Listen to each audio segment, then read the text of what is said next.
Welcome to Tea Not Coffee, a podcast for the mature Christian woman with the focus on constant growth and fruitfulness in your natural and spiritual life. This podcast is for the woman who wants to have an honest conversation on living in today's world with biblical truths. I'm your host, Brittany Smalls, and in closing out the month of May, I'd like to continue with a bit of the conversation from last week. Now, last week, I tackled the topic of anxiety with the help of author Latoya Stafford's book journal, 30 Days to Align Your Health and Healing. This week, I'd like to piggyback on that topic to discuss influence and covetousness. Really heavy on the covetousness part, but you'll see where I'm going with this because a lot of times we are in this season or this time of year, and it happens every year, that we become a big ball of stress. There's the planning of ceremonies and celebrations. It's all happening one after the other. And with all the happenings, the graduating, the planning, the spending, all of this can invite anxiety to turn your blessed time into a mess of a time. And why is that? Because how you feel during major shifts is what you remember the most. Not what the shift was meant to bring about. Not the occasion, not the moment, but how you felt in that moment is what you remember. I literally sat and wrote a book remembering how I felt years ago about certain things that took place in my life. And I'm sure in conversation, if you sit down with someone, you can have a conversation and remember how something made you feel versus what the actual intent of that moment was. And that's what I mean. So it's because of how we feel during major shifts that we remember. And that's right there is the tactic of anxiety. To make you feel overwhelmed, to feel like you are losing control, feel underappreciated, feel the heaviness of stress, and so on and so forth. And this is why I want to continue to break down this stronghold, because too many blessings get manipulated into being a burden. Remember, a key scripture that it's helped me tremendously in dealing with just many things in life is to remember that when it's God and when it ain't God. Okay? How do you know it's God and when it's not God? It's simply to remember that the blessings of the Lord, it makes rich. I mean, truly rich. And he adds no sorrow with it. Neither does toiling increase it. Meaning there's no work that you could do to increase the blessing that he's given.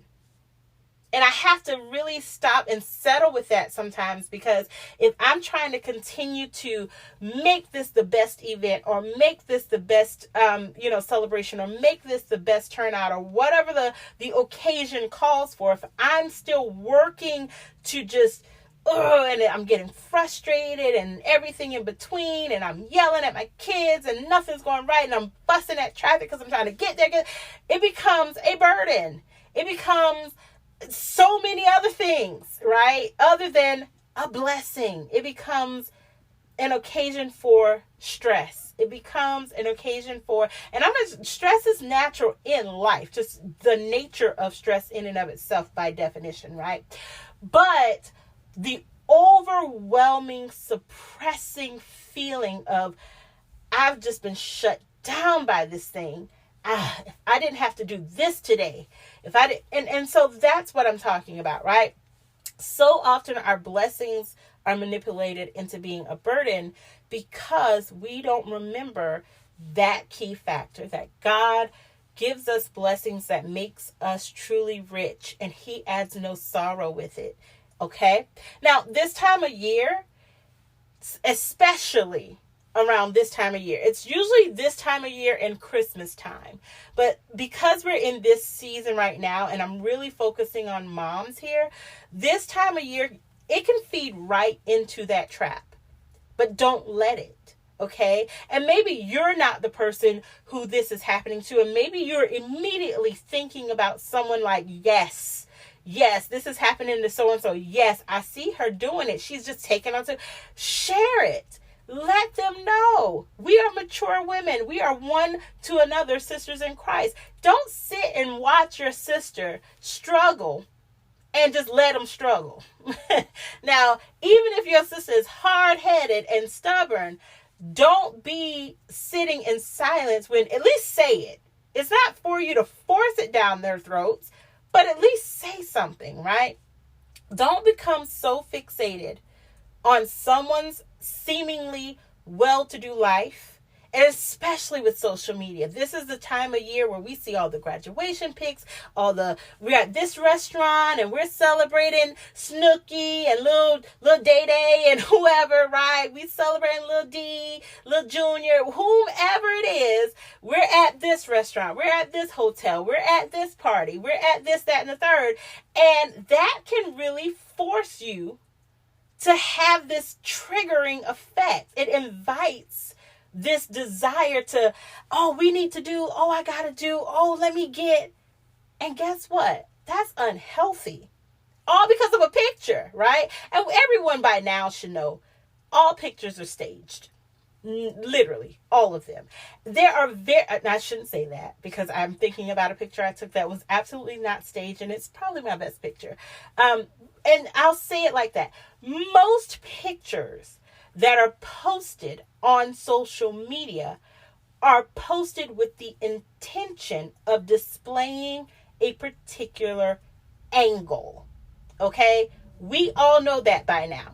So don't let your life immediately be pressured into trying to look like, act like, fit the script of someone's picture. That so much so that you're controlled by the desire to get it how they got it, to make it look like what theirs look like, especially when we're doing these events. This time of year, we have so many event planners posting pictures everywhere, and they're beautiful pictures. And those people are genuinely happy in their moment. But here we go. I got to do little day days like this. I got to do, whomever's like that. At the end of the day, you are becoming controlled by the desire to get it how they got it, to make it look like what theirs look like, to make your life based on a moment in time exactly like someone else's. And that is dangerously unhealthy, both naturally and spiritually. So I've come to learn through experience, because I got to talk about me here so y'all will know it's real life and I'm not just saying what I've heard, that one of the easiest ways for anxiety to enter our life is through covetousness. When you covet. Now, here's the thing. Coveting generally, and I've had to really sit down and think about this, like there's not just, the Webster's definition of it, but it's seeing or desiring what's being done in somebody else's life and wanting that for your own life outside of God's will for your life. Again, that's seeing or desiring what's being done in someone else's life and having that desire, wanting it to be done in your life outside of God's will for your life.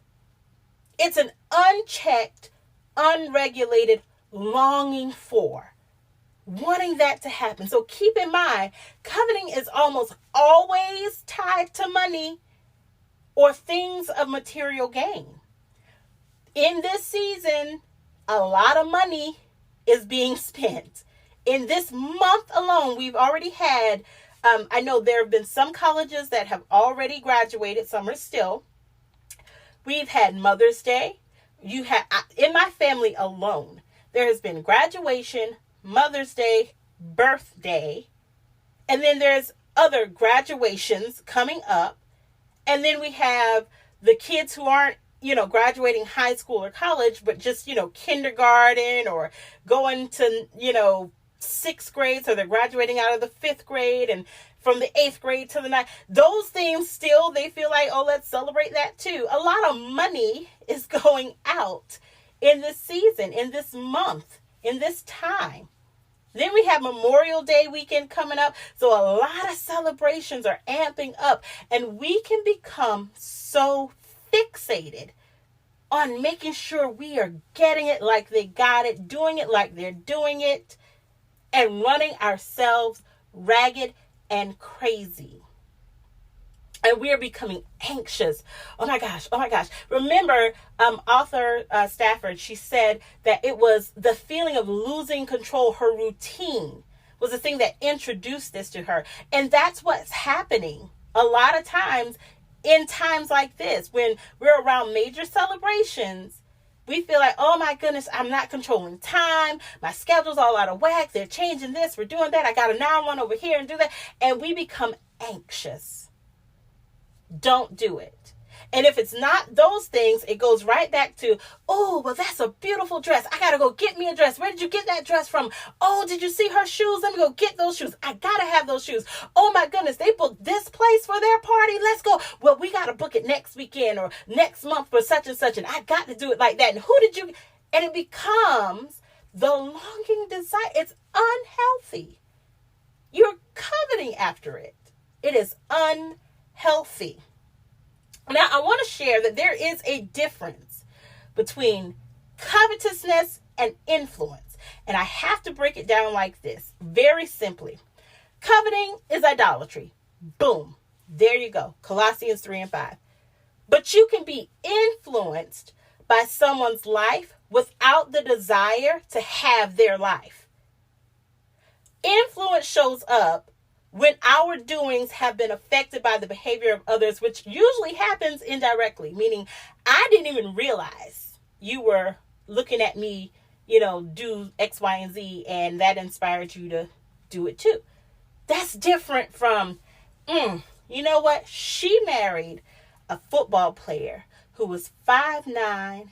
He makes $1.72 million every game, or maybe more. And they are living in Colorado in the mountains, and they are driving these Range Rovers and whatever the case is, right? And so now I need a football player, and I need to live in Colorado. And now I got to have Range Rovers. You ain't never liked the Range Rover a day in your life. Okay, you're a sedan girl, and now you need a Range Rover, okay? At the end of the day, you are looking at their life, and it becomes competition, and it becomes that clinging, cleaving, gotta have it, that longing desire. Versus, this is what influence sounds like. The first was coveting. Influence says, wow, she waited on God to send her a man. He's a good man. You know what, God? You're going to bless me with a good man. And when God blesses you with that good man, then you turn around and you say, you know what? They don't always agree on everything, but I never see them get out of sorts in their relationship. So in my relationship with my good man, I'm influenced by that. I don't have to get out of sorts to make a point. We don't have to agree on everything, but we don't have to get crazy either. That's influence. Now, am I trying to live her life? No. But I'm trying to live my life with my man or my whomever, and we're making it work for us. But I was influenced by watching this couple. There's a difference. There is a difference. I remember I was working in a call center and I was doing insurance. And in doing insurance, it was very early on, and I was new. So it's maybe a couple months in that I was doing it. And I sat down at my little cubicle and we were working. And I remember my coworker, she was sharing something with me about a relationship she was in. And I was listening to her. You're in the office, so you work and talk all the time.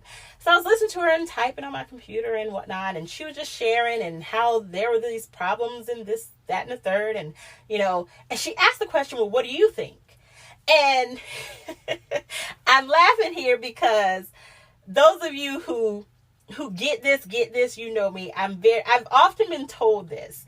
And I didn't think it was true. I still don't think it's true, but okay, whatever.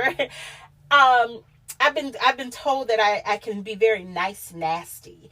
And I used to always think that was a very demeaning thing to say, like, until someone explained it to me and it was kind of buttered up a little bit. I'm like, all right. But anyway, I shared with her very bluntly, very plainly, rather, what I thought, because she asked what I thought, and I told her what I thought. And I'm just tick-tacking on my computer, and I notice she gets quiet, but we're working, so I'm thinking she's just working. And until I turned and looked at her, and I could see, like, okay, I said, are you okay? And she was like, yeah, I just had to really process what you said to me, because nobody's ever said that to me the way you've said that to me. And she actually said it. She said, you know, it was in such a nice, nasty kind of way. Like, you were so sweet with how you said it, until I didn't even realize what you had said was really like a, ooh. And I said, oh my goodness, I wasn't trying to offend you. I'm sorry. She was like, no. She said, I've just never had someone be that honest with me before. And I said, well, girl, you not hanging around the right people, because I'm always going to be the honest one, okay? And I will love you through it, and I will care for you through it, but I'm not going to lie to you, because that does nobody any good, right? And so months later, I stayed at the job maybe 2+ years. And so several months later, into a year later, I actually got to see the change, the transformation into that coworker. Now, I actually would hear her say to other people about their relationships, girl, you don't need to be done, saying X, Y, and Z, and, basically testifying to them that you don't have to live that life. You don't have to lay down with him. And he's not, you don't have to go that route if you want to be in a relationship that's healthy. And now, did she get saved? No. But she decided to look at the influence of my words and utilize them to change her life for the better. She was influenced because I was living the life that I was telling her about. You don't have to do that. No, you don't.